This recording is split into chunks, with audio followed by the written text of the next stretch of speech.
filmed in front of a live Twitch audience from the FerretTube studios in sleepy Hertfordshire, England.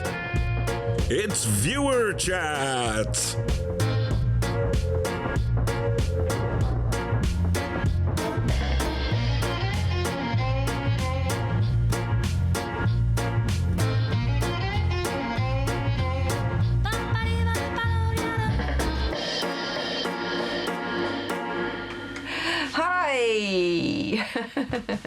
Hello, chat. Viewers. Welcome to the after show chat. It's the after party. This is the place everyone wants to be. We let loose and hang out. Mashashi's off. We just missed Mashashi. Thank you so much for being here. You're supposed to be writing. Good luck with that. She's off doing a bit of that. We also had a resub earlier on from Easy to Remember. Oh, Easy to Remember. Thank you so much for the resub. Stuart's here, Playpy's here, Anthony's here, Annie's here. Anthony, so much. So much. Hang on. What you done? Top screen wasn't on. Anthony, so much. Thank you. Thank you so much for adding so much work to our weekend. Yes. We really appreciate that. I suppose you didn't add the work, you just flagged up the opportunity. But yeah, we've decided to do a... Oh, that's Graham. Graham's in royal blue on black text. It's really hard to read. Yes. He's got on the perma board because he's subscribed for 12 months. Yay, Graham gets to the outer circle. Yay. Nice. Andy Set would like to know how we're doing for kitty litter. Sparrow Blacks are looking a bit smudged as well. I can do some work on that board this weekend. We are actually getting towards needing some more kitty litter. Ooh. Anthony, next time you happen to be passing, that would be awesome. Graham, thank you so much for that sub. That's brilliant. And we've had follows as well while we've been... Big Tiddly Vibes followed during the show. No, that's don't repeat that one. Oh. Yeah. Okay, that's a naughty one. That's so we a naughty presumably one. we've got rid of that one, have we? We can't. No, it's still on a recent follower. Yes, on screen. I'm trying. I'll work on getting rid of that one. Anyway, just forget we ever mentioned it. If you're watching on YouTube, head on over to the Twitch channel and give us a follow so that we can get rid of that on screen. Help us get rid of that one. I'm going to blur this. You'll be the one who's there instead of that naughty person. How are you all? Are you all right? I'm not desperate for it, Anthony. In the next couple of weeks, but there's room in the tub for it now. I've been pestered by the birthday girl. Oh yeah, it's Maddie's birthday today. 5 years old. 5-year-old my kitten cat is, though she's got a face like a 60-year-old very angry woman. Oh, hey Northern Lad, enjoying ED Odyssey, Warzones, by the way, great expansion, fantastic, and of course you've all got your legs as well in Elite Dangerous now, haven't you? That's what the Odyssey Alpha's all about, running around, going pew pew pew pew pew pew pew. So has it turned all the planets into first-person shooter kind of mode? Yeah, I haven't seen too much of it. It must be fun actually getting onto a low gravity planet and running around. All the bouncing. I can just see you getting back into that. Yeah, the trouble is the game is such a big game to know. Like, I've forgotten everything. Yeah. There's so much. I mean, I ended up relying very much on the HCS voice packs to control. Yes, just to do everything for you. Everything. Yeah. Like I said, somebody sounds like a motor running outside, and sometimes kids... Stu, you have to wait for full release. I got the lifetime expansion pass back in the Kickstarter. I have too, actually, because of my my book pledge. Yeah. So I could just download it.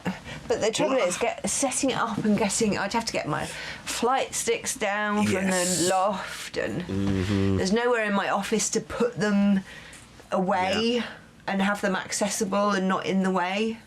So it's just... It's awkward. I mean, that's one of the general reasons why I haven't played Elite in a very long time, is getting my flight stick out and setting it up and reinstalling the voice control. One day when we've got our huge FerretTube studio, we'll have a flight sim room. That's flight sim room with VR and set up, gimbaled seats. Yeah, and if you don't want VR, wrap around kind of screen, just in case you don't want to be stuck in. Because I don't like being inside VR for hours. I like to be able to see my hands and, you know, and stroke the cat and take a drink and all the rest of it. And VR, you can't. If you try and take a drink with VR, you're kind of like going, oh, where's my mouth? First of all, you've got to find your cup. Yeah, it's not a convenient way of playing a video game, I don't think. I understand the appeal, and yes, I've had a go.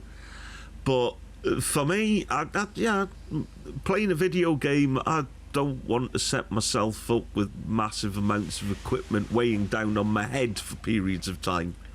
Oh, Plapey and Northern Lad are saying you don't need the flight sticks. You don't even need to fly. You can just load up Odyssey and get, with a keyboard and mouse, get straight into the third person. You can, yes. They've got a space taxi service to fly, because it's not the full. It's not the full galaxy in the alpha. Right. It's a little play area that they've set up. You can travel from planet to planet in a space taxi, which takes as long as it takes to fly a normal spaceship there, except they don't do the loop of shame, and they don't run too hot on super cruise and all of that. That's surprising, actually, because they're meant to be taxi drivers. But yeah, okay, maybe they're London black cab drivers. Yeah, they're not a mini cab. Yeah, they're very well behaved. Yeah. Well, maybe I'll download it and have a nose around. I suppose it would be a shame not to at least have a nose around. No refueling either, MahdDogg, says Blakey. No refueling. I'm very glad about that. You can fly your own boat now in the alpha. By boat, I guess you mean ship. Yeah, they've just there was an update. I think it got released today or yesterday, where they've now allowed everybody. They've given everyone, I think it's 300,000 credits to start with, and access to a free Cobra to fly around in. So it's there. It's there. Yeah. You can also use the taxis to go all over the galaxy. There is no way I would tip someone for a journey out to the other side of the galaxy in a taxi. That's not happening. Well, I'm glad you are all enjoying it, and I'm very happy for Frontier. I've got a lot of time for Frontier. They've always been massive supporters of, special effect and any charity work that I've done. They've always been really quick with codes to give away and stuff like that. So they have really big hearts and a great community team. They do. And of course David Braben's pretty much a god when it comes to the games industry. I've got a picture of me with David Braben. Me and Dan the publisher man with our arms around David Braben. It was amazing. Yeah, he's pretty incredible. Yeah. Oh, but I mean, he changed a lot of computer game technology over the years, and we're changing our technology here as well with our GoPro. It's that was such a smooth segue. Slide on in there. It would have been even smoother if you hadn't drawn attention to it. Oh no, these things need to be applauded though. Otherwise, but not if I'm going to take bits of this show and put it on a show reel and try and get a job in radio if I decide. Now I had that all keyed up, that was all ready, and you ruined it. Playfully says he slipped him a kazoo. I'm assuming you mean a kazoo, an actual kazoo. I wonder if David Braben still has the kazoo you slipped him. It does sound like a euphemism for something, unspeakable. It does. It sounds like the the kind of thing our recent follower might have put on. The Star Citizen fanboys are crying. What? Because Elite Dangerous have success. Why would they be upset if the Elite Dangerous have success? I don't know. It's because types. you got it before they did. Maybe, I don't know. It's strange, the Star Citizen community. They do seem almost cultishly committed to it. I don't understand. It's like console wars and people who have brand loyalty. I don't get it. Well, I think because it was such a controversial kind of, as those of you who don't know, the backstory is Star Citizen, basically they raised money on a crowdfunder, and after they successfully crowdfunded it, very, very successfully crowdfunded it to the amount that they were looking for, they carried on crowdfunding it indefinitely on their website, and it just ticked up and up and up, and people got like completely overhyped and into it, and then suddenly there were whales who were paying, who'd put tens of thousands of dollars in for effectively JPEGs of ships in 3D, but you could have a ship in the hangar, and you could go to your hangar and you could walk around your ship, but that was all you could do because the game was like nowhere near complete, and they just kept raising more and more and more and more and more and more, and they were raising something like $1 million or $5 million a day or something in the heyday, and then it all started to. It had the kind of... eventually they'd raised the kind of budget that you would have for a tentpole studio feature film. Yeah. The amount of money that they raised, a good 100, I think it was 150 million.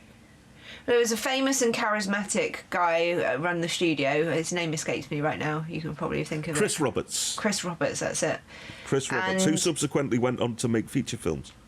Well, because you know what as well, so they wanted, for the game, they wanted to do a lot of motion capture, and so they used the crowdfunding donations to build a Hollywood quality motion capture studio.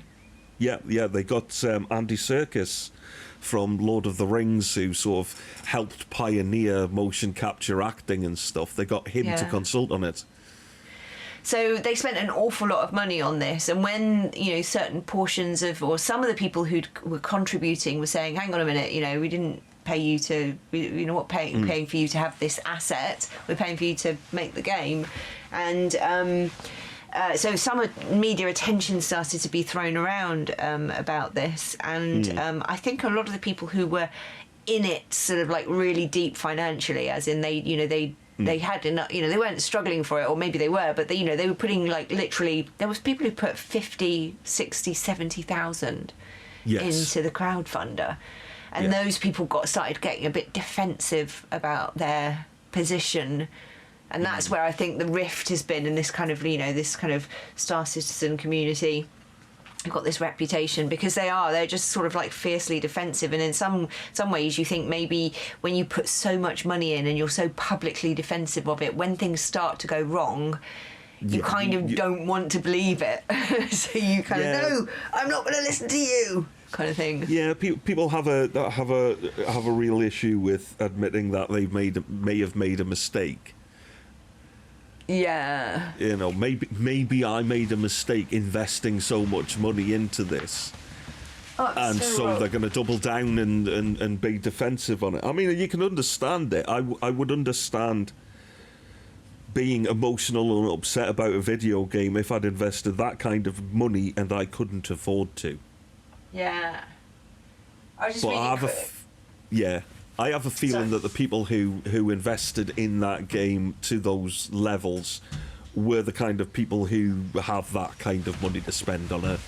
Yeah, exactly. It would be that or a luxury car for driving around in the weekend. Exactly. And Graham's, as we know, Graham is expecting 2 Fairy Little Floof guests in a few weeks' time, and he was asked if they wanted them early, and he said no, because he's not quite ready. No, and I think that's a wise move. Yeah. There's reasons why we don't take young animals away from their parents before time. Yeah. And it's a good move, Graham. Good move, mate. Totally responsible way of going about it. Really, I can't wait to see more pictures and stuff of them in the Discord. Yes, definitely. They are very cute little ones. Very, very cute. Yeah, I mean, there's discussions still about Star Citizen and Playpy saying don't buy the starter pack. Listen, it's inexpensive and there's a lot of fun to be had just with what is available online. But what they promised and what people who've put a lot of money in are expecting is not going to happen. Like, it was supposed to be this complete game where you would, get into your it's a persistent universe, and you'd get into your spaceship and you'd fly somewhere and you'd get out of it and you'd have a first person shooter, and all of these things were supposed to happen seamlessly, and and as Elite have shown with Odyssey, it's not something that you can make galaxy wide on that scale. It's just not possible. I mean, for Star Citizen, in their defence on that, they're not doing a 1-to-1 scale replica of the Milky Way galaxy. No, but they wanted it to be a full-on third-person shooter with all of the kind of functionality and gameplay of third-person shooter, and in the same universe have all of the coding and mechanics needed to run the flight sim, and it's just not, and have that be persistent and multiplayer, massively multiplayer. It's just like all of those things together. It's just and it's got to run on people's home PCs, which at the moment, even where it's at now, it doesn't. And I mean, I've tried it on this machine that we do the editing on. It's a very powerful machine. It's got the same powerful processor that the broadcast rig that Kate's broadcasting from right now is using. It's got a lot more memory. It's got a bigger, better graphics card, and it's got an M2 drive, which is what they recommend you load the game from, the M2 drive. And even then, 20 FPS is the most I've ever gotten out of the game. Turning off bits and pieces in the engine, still not enough. And Northern Lad saying ED caught up with the space legs and they've got the galaxy. Yes, but I may be wrong, but I very much doubt the third-person shooter experience that you have in the game of Elite Dangerous Odyssey would satisfy somebody who jumped straight out of Call of Duty into it. Do you know what I mean? Yeah. And that's what Star Citizen was promising. Star Citizen was promising a game that was a first-person shooter and every bit satisfying for the best, for the most keen first-person shooter players, and the flight sim, and it's just it's too big a universe that you're creating, and it's got to web together in too many ways. We're not at Ready Player One yet. No, it will be there. I think for something like that, you're going to need quantum computing, because you're going to need the processing power to be able to do everything kind of like server side and deliver it to people's computers in real time. But again, we've got quantum computing. You can go online. You can go on to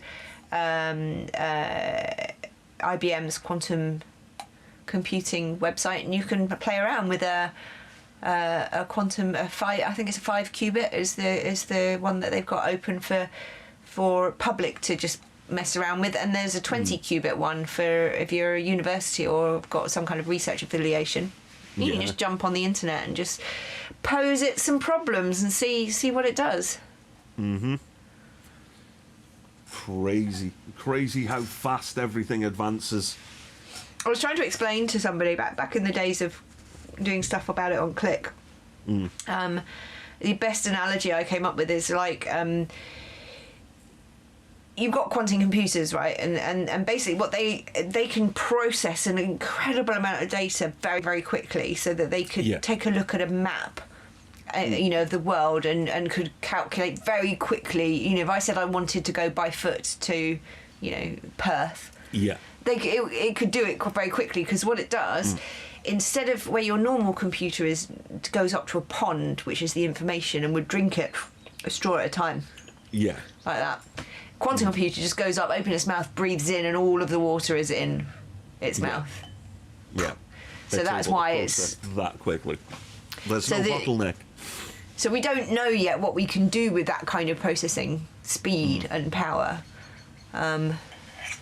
Stable quantum computing will destroy encryption. Well, no, because Tally, there's quantum key encryption. So one of the I did a package about it. It's actually on my blog website, katerussell.co.uk. But quantum key encryption, basically, the thing about quantum physics is when you look at the quantum particle, it changes, it decays, it becomes not what it was before. Yeah. So what you do is you encrypt the key as quantum. So you make a quantum key. So you just encrypt the data in, the usual multi-level way that you need to keep it safe. Yeah. And the key is quantum encrypted. And so you send your quantum encrypted key to the recipient who you want to be able to access the data. They open it and look at it. And if it's already changed, then they know somebody else has already looked at it. So the key is no good. So you send another key. Until they get a key that comes out of the package in its pristine quantum state. You now know that only you and the person at the other end have got that quantum, that key. Yeah. And so that's how the quantum encryption will be used to combat the quantum computing. Utilizing quantum computing to do brute force processing, which is how they break down the algorithm and release the key from the encryption. So if that's done on a quantum level as well, then the quantum computer goes, oh, can't do that one. So it's, again, it's still early days, but it's fun. If you're interested in that kind of stuff, genuinely go along and have a play, because we're at the stage now with quantum computing, like we were when the BBC Micro was just getting into people's bedrooms and people were starting to go, oh, what is this computer thing? How can we, what can we do with it? Go and think of some problems, and there's some nice tutorials on there as well, and it will talk you through what kinds of problems you can think about getting it. And then the idea is that we want young minds and fresh minds and curious minds to imagine possible uses and then put it to the test, and that way we'll begin to see what quantum computing can do for us and how it can be used, because at the moment no one's really quite sure, other than being able to find you a route to Perth really, really quickly. There must be better things, but they'll be able to crunch sort of data from research, like medical research and stem cell research and stuff like that. So that's the genome project, and be able to extract sort of information from huge swathes of data like that. Break down the human DNA strand. Northern lads started coding on a Spectrum 48. Was the BBC Model read B? Up on it a little when That's what we had. One of your assessments. Yeah, I mean, I could be wrong. It's just I tend to be quite follow the channel and I will gift you a sub. Oh. That's to get rid of the name, I think. Right. Thank you. BBC computers that had Granny's Garden that scared a school generation with that witch. I wasn't afraid of the witch. Nah. Hey, Anna Marie. Facebook publishing PR lady. Best book to get to grip on the whole quantum caboodle and how it relates to the world. I think Murray Gell-Mann's The Quark and the Jaguar. Oh, that's a good recommendation. Thank you. One of my favourite. One of my favourite kind of physics books is the brief history of almost everything. What's the guy's name? What, Brief History of Time by Stephen Hawking. No. There's a brief history of almost everything by Bill. I can't remember. He's quite famous. Bill Bryson. Thank you so much. Thank you, Anna Marie. And he actually narrates the audiobook as well, which is really good on Audible. It's that kind of stuff. It makes such a difference to hear it from somebody who wrote it, because he's such a good explainer, and the nuance of his the way he speaks and everything just adds so much more understanding to to it. I like Dante's Inferno, and that ball trick you played on Rickles made me think of that. It wasn't. I was actually stuck those tubes in the sand because they pooped up that end again, and I was just like trying to make it like a non-poop area, and then I dropped a ball in, and it just so happened they were just at exactly the right height to be tantalisingly possible, but not. So close. So close. It was so frustrating for the poor thing. Oh. But I'm genuinely excited to do the edit of, because I'm pulling into... So what I've started to do today is go into all of the older archives. This is for the shed competition, by the way, British shed competition. I've gone through all the archives and all my sort of video folders going right back to the start when we were putting everything, when I was doing the shed up. And I've just pulled a couple of shots that show the before and after kind of, and I went and shot a whole load of new after now that we've got everything here. Yeah. Recorded a few pieces to camera today, so I've got some editing to do tomorrow, and then I'll have to hand over to you to finish off. I shall do my bestest to let it live up to its potential.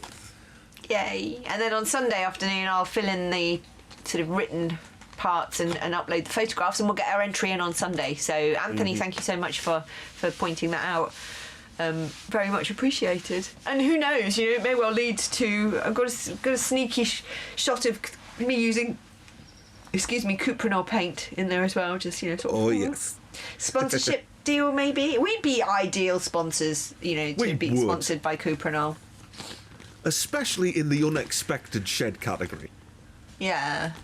And the there's two categories, though. Which one should we do? Unexpected or lockdown? Because it's kind of both, isn't it? I worry if we go into the lockdown, then there's going to be a lot of people who turn their sheds into, places where they manufacture masks to give away for free, or, there's going to be things that are COVID-related, maybe. Yeah. I'd say unexpected. Other people would turn their sheds into manufacturing things. You turned it into a studio containing ferrets. Is the playtime counter supposed to be counting down? Yes, it's counting down to tomorrow morning's playtime. It is. It's counting down to tomorrow's playtime, indeed. Kitty, what are you doing? I was super organised. Indeed, but then I got slapped around during the recording by OBS. And he says lockdown will be loads of bars. Yeah, you're probably right. People will build bars tubs. in there. Hot tubs, pubs, and you know what? It's probably not going to be that unexpected. People will be like, well, ferrets, whatever. Yeah, it's difficult. I wonder if we can enter it in both. Can you enter it twice? If we can, we should. If we can, we should, because it's about both. It's unexpected, and we did it. We wouldn't have done it without the lockdown. Yeah, it's a reaction to lockdown. What's it? Oh, I got the yawn. I did do a little more work on the garden this afternoon as well. I'm getting to the point where I can move that green shed from the front round to the back. Nice. It's almost sort of flat out there, but I just need to shift a couple of large stones round, and I ran out of energy today. Well, after we got the camera and I checked through all the different things for it, I've sat and rejigged all of our graphical stuff from start to finish. Even these overlays that you're seeing now, I've redone all of those. It's all been done. Everything's the same shape, same size, everything. We won't need Barry to do any fixes. Don't worry. But we're upgrading everything to 30 frames per second. Because up until now, we've been putting everything out at 25 frames per second for a couple of reasons. One, make data more manageable for transferring things backwards and forwards. And the other stuff is because we've got that Sony EX camera, which its standard output is 25 frames per second. Plus, we're trying to limit how much data we're sending up the stream for 24 hours a day. Now I think I can set the EX to 30 frames though. Probably. Yeah, I'm pretty sure it's in the. Hey Harry, how are you? Harry Dresden's just walked in. But that was the original decision making behind going with 25 frames per second for the streams and all of the content that we've been making. But now it's that camera can't do 25 frames per second. So you're going to get everything now in 30 frames per second. And it'll all be pretty and shiny and sharp and lovely. Actually, I think you're probably going to get most of it in 240 frames a second, and it'll all be moving really, really slowly. They'll be watching it back in 30 frames a second. You'll have shot it in 240. Yeah, but it'll be played back. Yeah. Yeah, it'll be played back at 30 frames a second, but you'll have shot 240 frames per second. Therefore, it'll be 8 times slower. Oh. Does it... It's fine. No. It's plenty slow enough. It's plenty slow enough. I've taken a look at some of the slow motion stuff that people did with it, and there's one guy who filled a balloon with water and then popped it at 240 frames a second, and you saw the rubber unravel, like pop and unravel, and the shape of the water was still the shape of the balloon for a fraction of a second before it collapsed. Yeah, nice. So the persistence of vision, 240 frames a second, allow you to see that detail, and it was pin sharp. It was really nice. I can't wait. Harry, I'm great, thank you. We're talking about the new camera that we've just bought. Indeed. Harry asks how you are. I'm good, matey. Very good, though I'm gasping for a cup of tea now. Yes, I actually think I need some more food. I had beans on muffins earlier, which was a bit weird, but the muffins were going to go off and I couldn't really figure out what else to do with them, so I just put some baked beans on them. I may or may not have had a homemade muffin. Did you? Yeah. Nice. Sausage and egg and cheese. It's just too good. Yeah, it's too true. good. I couldn't not have it, and it's like, well, it's not like it cost me anything. I don't have to go to McDonald's for a drive-through. What do you think about McDonald's food? Is it so cheap that it's actually cheaper than making it yourself, isn't it? Well, I mean, making the muffins that I made 10 actual muffins, and there was enough meat there to have 10 of these sandwiches, and that cost the same as 2 McDonald's breakfasts. Yeah. Just 2. And Nice. I've got 10 out of it. Fabulous. Plopey noticed the squirrel feeder is a bit shifted. It probably needs topping up. I noticed that the bird feeder needs topping up today, but I didn't get around to it, so I'll top up the feed, the garden feeders tonight. My neighbour has bought... the squirrels keep digging in his lawn because he's got a freshly laid lawn. Yeah. And it's because it was laid in turf a few months ago, about 4 months ago, I think it was. And it's very easy for the squirrels to sort of lever up a bit and hide all their nuts. So I think all the nuts that they're taking out of here, they're just running next door and burying them in his lawn. Buried it under his lawn. So he's trying to stop them because they sort of, fold it up in little rolls and sort of, tuck them all in.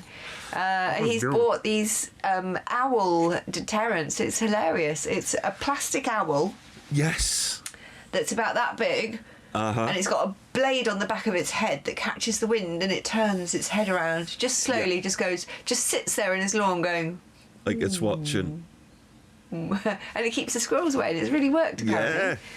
So Yeah, I guess it could be a more realistic rather than the sort of strangely painted plastic thing that it is, but it obviously does the trick. I think it's pretty realistic enough for a squirrel. Yes, no. The squirrel's going to see it and go, "Oh, that's an owl." His mate's not going to go, "No, mate, it's just a model. It's just keep going. I promise you, it's just a model." I don't know. Look, you can see it's uncanny valley. It's like when we watched Jurassic Park, and you said that didn't look real. You can just imagine it. It does look a little bit like something that you might win off of a fairground thing, though. You throw balls at something. It's like, yay, you've won this realistic owl. It's like, but it's funny to see it sitting in his lawn, just sort of like... Just looking at everyone.